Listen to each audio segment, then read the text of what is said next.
Welcome to Drive Through Sports with Adam and Paul. Adam Freeman coming to you from Atlanta, Georgia.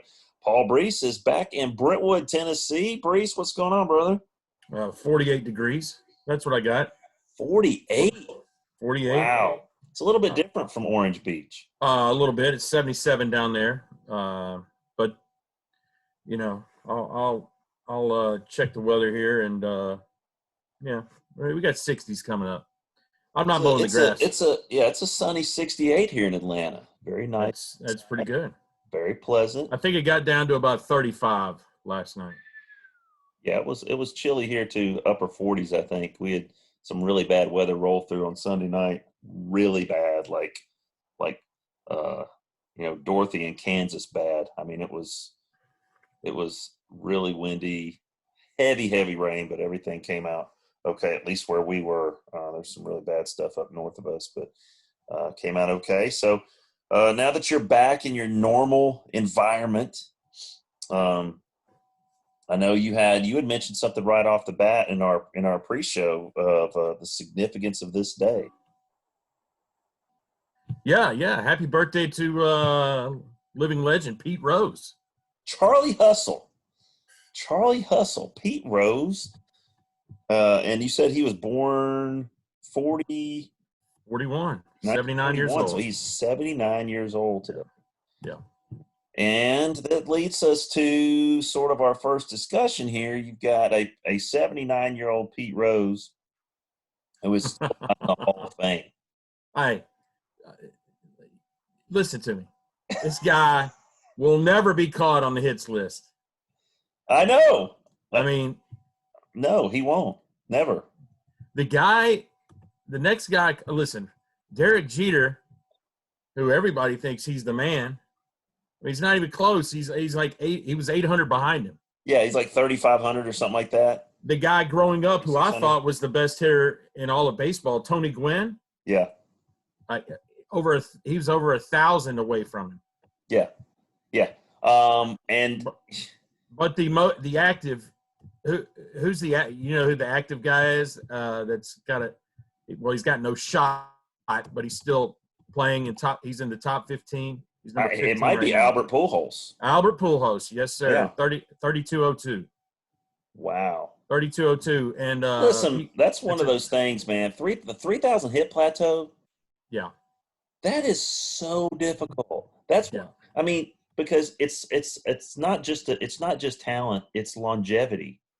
Because right. You got guys like my boy Steve Garvey. Okay, my favorite. He's a really good player for many years. I think he had a 15-year career, multiple years where he had over 200 hits. He only had like 2,600 career hits. And he is considered like one of the greatest Dodger first basemen ever.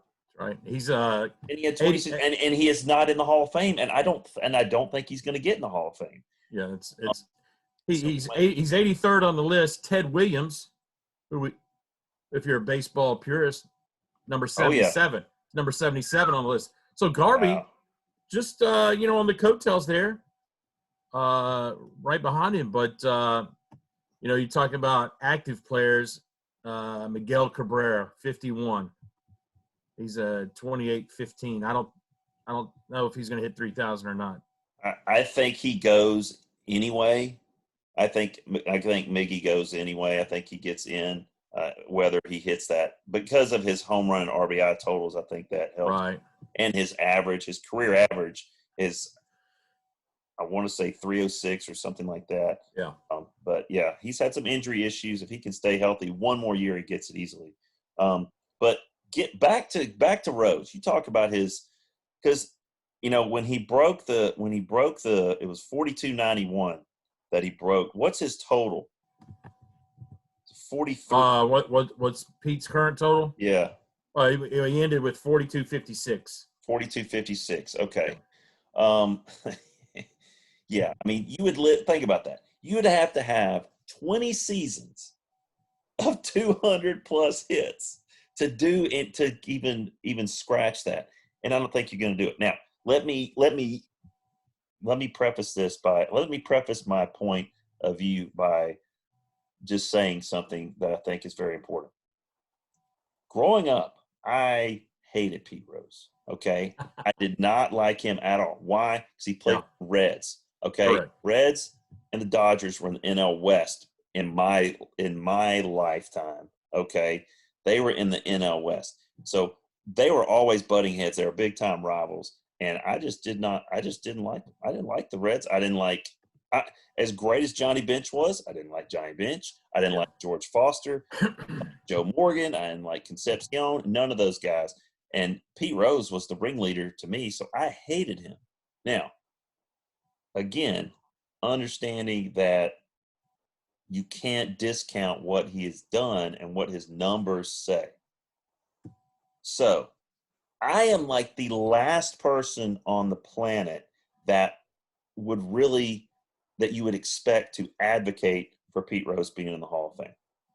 But let me give you my argument. Okay. This is the Baseball Hall of Fame. Okay.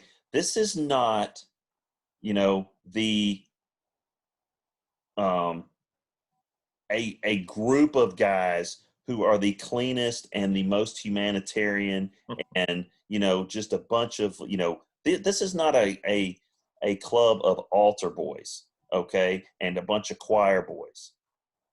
All right. There's guys in the Hall of Fame that are not great individuals and not great people. Okay. Gamblers, alcoholics, drug addicts. Okay.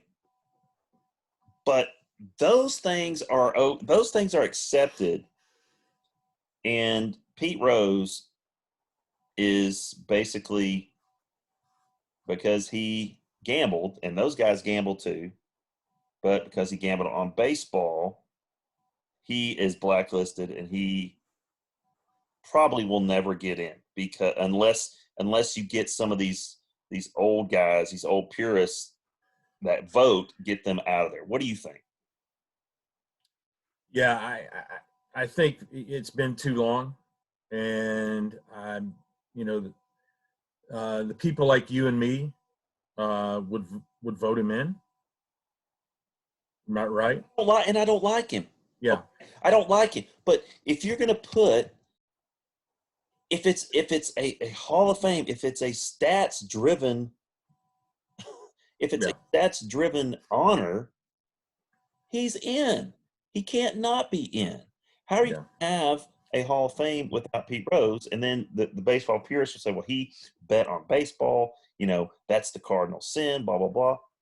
That's the cardinal sin Did he bet on his own team? that he bet on his own team. Okay. Did he? Yeah. Supposedly that he bet on his own team to win. I Yeah, mean, yeah. So oh, his last appearance was in '86. yeah, What I was 16 then. Okay, yeah, so the people that are gonna two things will either have to happen. Okay, uh, people our age will have to take over the voting because we have visually have saw Pete Rose in his prime, um, and those guys would have to just come together and take a stand. If not, these younger people that are now on the ballot voting, they have no clue. They have no no, no. no, they have Um, no, yeah. If there are and he's kind of in a no man's land because you've got guys that are our age, 48, 50 years old, that you know we kind of saw him at the end of his career. And then you've got guys that are older than us that saw him and know he's legit, but they're of the mindset of cardinal sin, cardinal sin. So, it's almost like you're gonna have to re-educate like a later generation on how right. good this guy was. And there's also thrown out there, you know, you know, is this going to be a posthumous? It 100% will be. Yeah, and I think it will be too. It's just a Yeah. shame that they're. It's like it's a shame that they are torturing him Correct. while he is on this planet. I don't think that's right. Yeah. And again, I have to preface this. I am not a Pete Rose fan. I don't like him. Yeah. Okay. I think he was, I even go so far as to think I think he was a dirty player. Okay. Oh, sure. Sure. But that's just who he was. And I can't, the world championships, the hits numbers, the everything. They I don't lie. count that. You can't have a Hall of Fame without Pete Rose. And the fact that a Dodger fan is telling you that should carry even more weight than somebody else. All right. You consider yourself a huge baseball fan, correct? Huge, yeah. Okay. So here's a little trivia for you. All right. Pete Rose played for the Reds, the Phillies, and what other team? 1 year he made an appearance. Oh gosh, 43 games in probably the greatest baseball city ever and the greatest uniforms of its time. oh gosh, I should know this. Pete Rose was a Montreal Expo. That's right. That's right. At the end, oh my gosh, yeah, the funky M with the 3-color, man. Those were so good, man. Yeah, The powder blue. the Expos, man. I loved them. Oh, they were sweet. Timmy Raines. Kenny Rogers. Is it Kenny Rogers? Yeah, Rock Raines, Andre Dawson, Gary Carter. Gary Carter. Yeah. They had some teams, man. They had, man. That's just, and they had the rising superstar Randy Johnson. He was they did. He started his prospect. So as an Expo. Yeah. Find the strike zone as an Expo. No. That's why they let him go. But Sure. yeah, very, very cool stuff. Very cool stuff. But yeah, an Expo went north of the border. Oh my gosh. Well, that's our kind of our Pete Rose. It's his birthday today, and celebrating number 79. And that's my birthday wish for him, is for him to get into the Hall of Fame before he dies. Okay, that would be the right thing to do, if you're me. But anyway, so we're gonna really like flip the script here and talk about something that you and I talked about off air. And I'm not a huge fan of this. I have friends of mine that are big fans of spicy food. Okay. And I'm not a big spicy food guy. It makes me sweat. I mean, like hot sauce and all that sort of stuff. But it got me thinking, like, what's some of the best hot sauce or the hottest hot sauce I've ever had? And one thing comes to mind, and you said that, yes, one thing comes to mind for you too. So I'm going to kick it over to you. Then I'm going to share my experience. You said there was one in particular type of hot sauce that you thought was for sure the hottest thing you've ever tried. Well, let me just preface this by saying that it's more of a story. I love it. I love it already. Yeah, sure. Okay, so our school was having a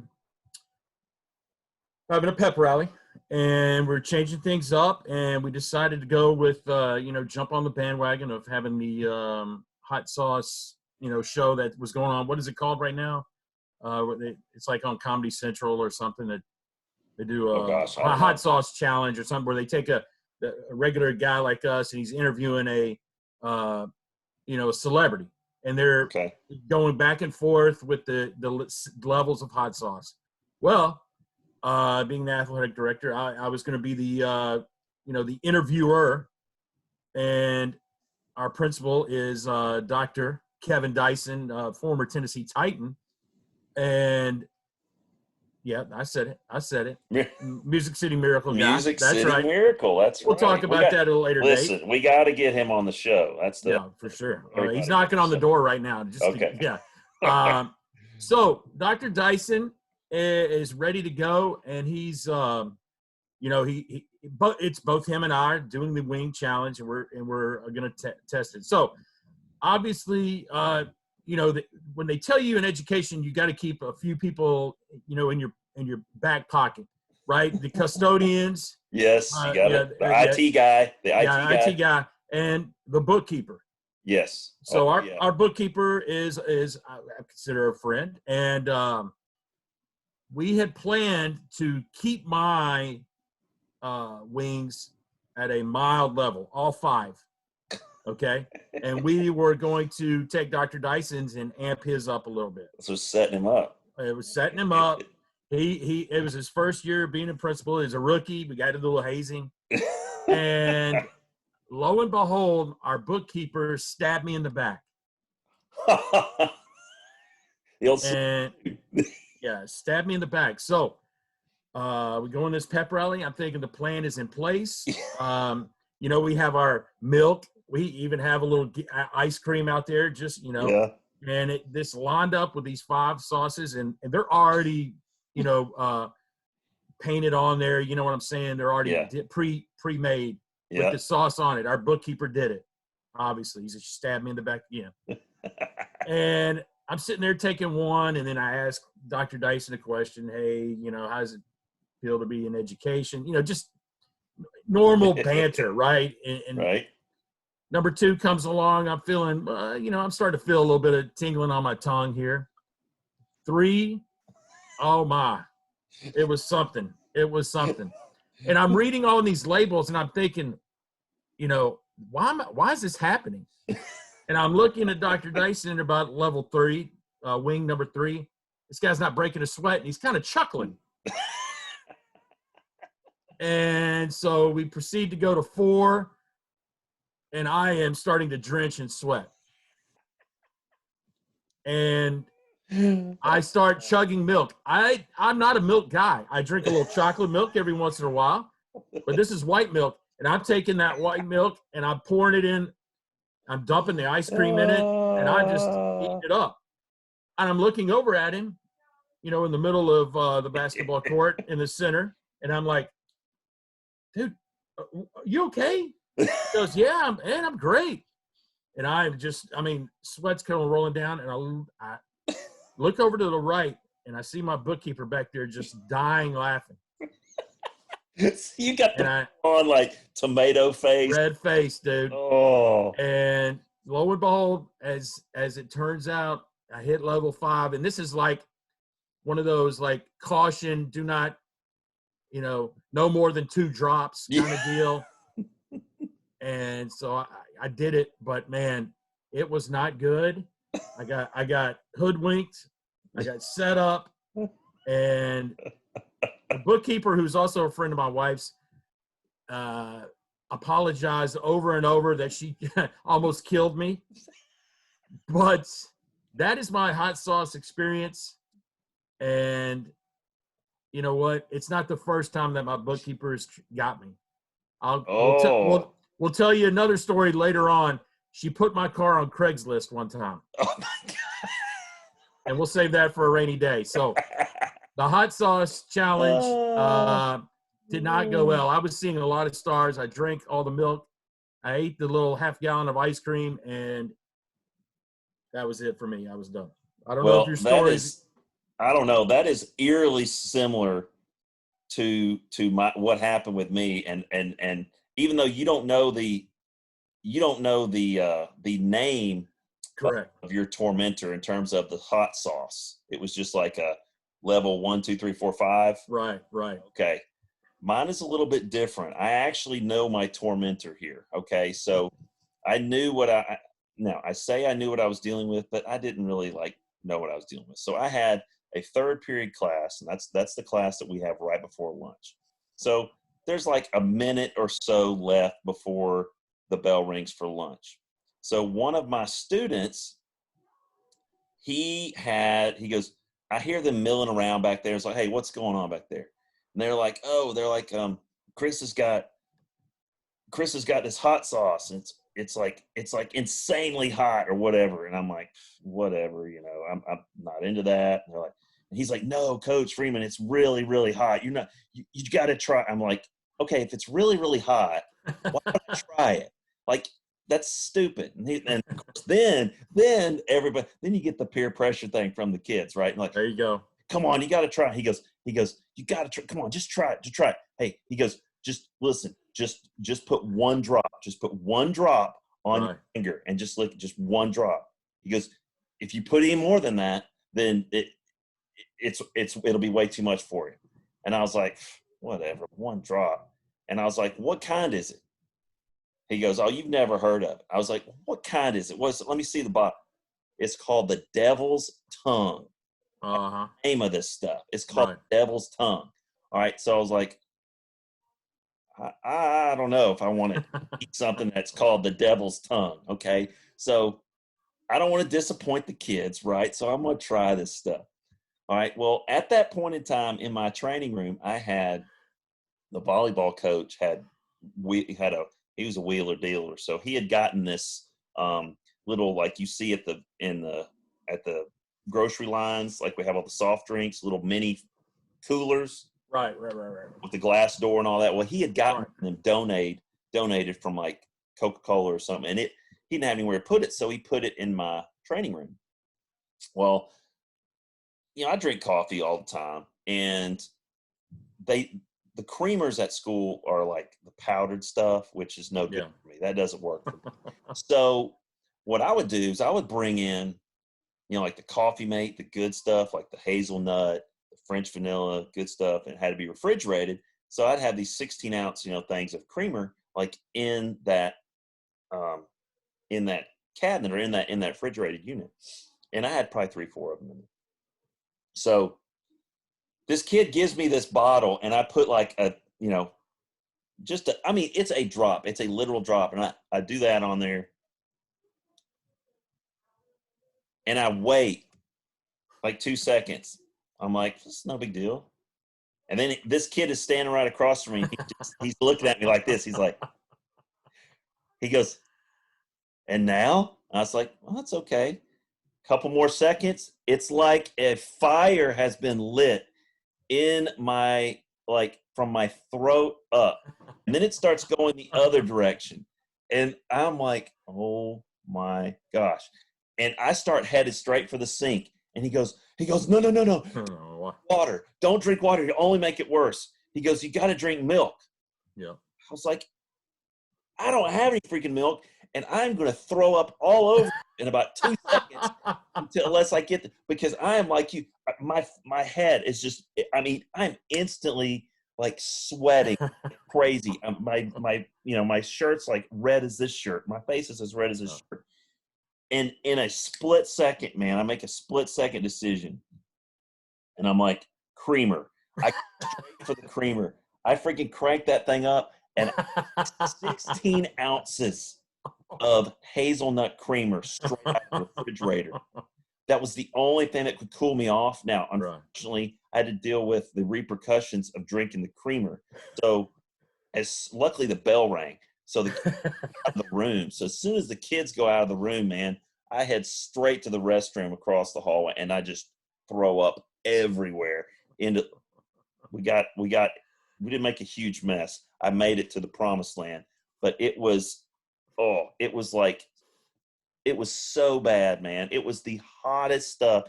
I can't even imagine putting it on anything. How do you manufacture mass quantities of that? What are you putting that on, and who is able to actually eat stuff and enjoy it? I can't even possibly imagine. It's crazy. Yeah. One bottle lasts you 3 years. 3.5 years, 3 to 5 years. Like, how can a company like that stay in business if you can sell one family one bottle every 8 years? It's got to have a shelf life of at least 10, because you can never. You're not shaking multiple.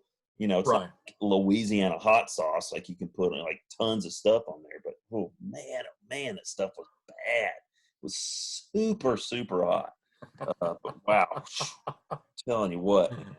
It was crazy. Well, you had something else that you were wanting to discuss. Yeah, obviously at the beach, you got a lot of time with your family, and we had to come up with ways to entertain ourselves. Well, we just happened to flip on the TV, and Back to the Future was on, and obviously I have not heard the. Oh man, have not heard or haven't seen Back to the Future in a long time. Well, lo and behold, I mean, I looked at my wife and was like, what is this rated? I can't even remember. And she goes, I think it's PG. And sure enough, it was. And I'm looking at my kids. I'm like, man, oh, man, times have changed. And obviously, PG-13 didn't come out until I'd have to double check. But I think I it was was shocked. probably 84, 85. 84, I think so, yeah. Yeah. I Yeah. think you're right. So Yeah. I kind of gathered some information on movies that we grew up on watching that were PG that would not be, or maybe you can think of some movies that were PG back in the day that no way would make the PG cut nowadays. I think the ones that come to mind, and this would be, and I could be completely wrong, but like the John Hughes variety. There you go. There you go. The Breakfast Clubs, the Uh-huh. Pretty in Pinks. One of my personal favorites, and I think this is a great movie. And it didn't get a lot of plays back. It was a movie that was made in 1985, and it was a PG movie now. And Better Off Dead. Okay. Okay. Yeah. If you have never seen the movie Better Off Dead, it has all kind of innuendo and humor, and just it's this whole sort of, it's a classic sort of a yeah, John Cusack movie. Yeah, it's another Cusack movie that he is in that, along with Booger from Revenge of the Nerds. If you right. he's in that movie. Yeah. Let me see who else I can remember that's in that movie. But yeah, just it's just a great a great movie that centers around his relationship with his girlfriend breaks down, and it's like he tries to off himself multiple times. Yeah. Successful, and he feels like his life, he's better off dead because he's lost this girl, and it kind of morphs into him sort of making the best out of a bad situation. It's so funny. I mean, and it was PG, and you look back now and you're like, I'm pretty sure I wouldn't let my kids watch this movie. There's no way that I would, unless they were a little bit older. But yeah, those types of movies, that one comes to mind as one. I'm going to throw some out there, and you tell me what you think. Whether I think they're PG or not. Where you think maybe they should stay in PG, or maybe they were like, oh, man, they got away with one. Okay. All right. Jaws. That was PG? The original Jaws was PG. It came out in 1975. Wow. 1975. How about that? All right. Jaws PG.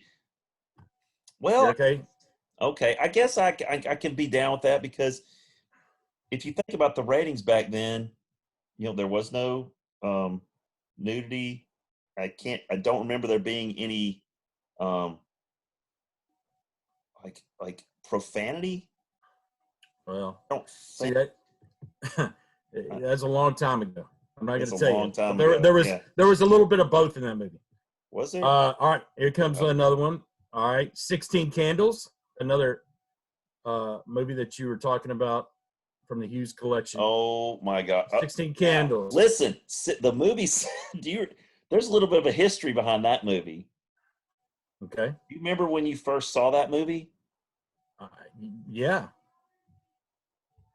Were you? Was I with you? Yeah, you weren't just with me. Your parents? No. It gets better.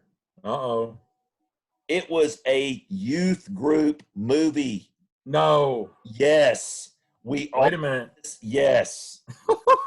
Yes, we went to Brentwood Place Cinema. Okay. Your church it was a youth group trip, and we went to see that movie as a church youth group. No mixed swimming. No mixed swimming. 16 Candles. Long Duck Dong. One of the One great, of, one of the greatest movie character names of all time. Yeah, unbelievable, man. That is Yes, crazy. do you remember that now? Vaguely. Vaguely. I mean, yes, that is. I mean, it's amazing That's awesome. because That has, I yeah. watch it and I'm like, I think Bobby was our youth director. All right, we may have to get yeah, you say it. We'll get him on here and find out for sure. We got to get him on here to corroborate this story. Yeah. Oh, Getty Watanabe was Long Duck Dong. That's awesome. That's awesome. The guys. Again, John Cusack also in that movie. But so was what, Weird Science. Was it Anthony Michael Hall. Hall, yeah. Weird Science was PG-13. Yeah, I know. Yeah. But All right, listen, let me run these down. All right. Poltergeist was PG. Poltergeist. All right. Okay. Ready? I can see that. Okay. Yep. Who Framed Roger Rabbit? Was PG? Yeah. Okay. All right. Ghostbusters. Okay. I'm okay with that rating. Kind of a little shady. All right, one of my favorites, Airplane. Have you ever seen a grown man naked?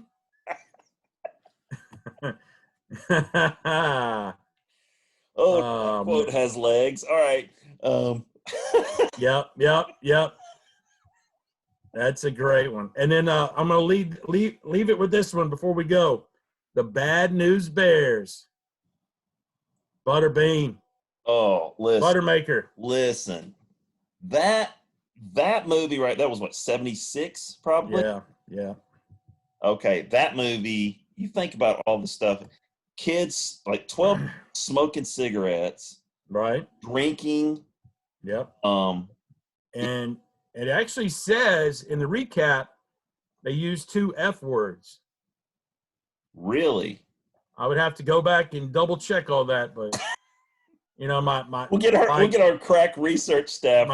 My current research staff provided me this information. I mean, but they're interns; they're not getting paid a whole lot, so they don't do. They're not really caring at this point. But yeah, the Bad News Bears. How about that? Wow. So that's today. That's an R-rated movie all day long. All day long. All day long. Yeah, no doubt. No doubt about it. All right. Well, there you go, man. Wow. Fun-filled episode today. Lots of interesting topics. Lots of cool stories. We'll hit on that Craigslist story. Yes, we got to hit that tomorrow for sure. And I sort of have a companion story to that you'll appreciate. But guys, thanks for tuning in. Again, you can catch us on Spotify, Google Podcasts, iHeart, and Apple Podcasts. Also, you can check out this Zoom video portion on our YouTube channel, Drive Through Sports with Adam and Paul. For Paul Brees, this is Adam Freeman for Drive Through Sports with Adam and Paul. Thanks for listening. Catch you on the flip side.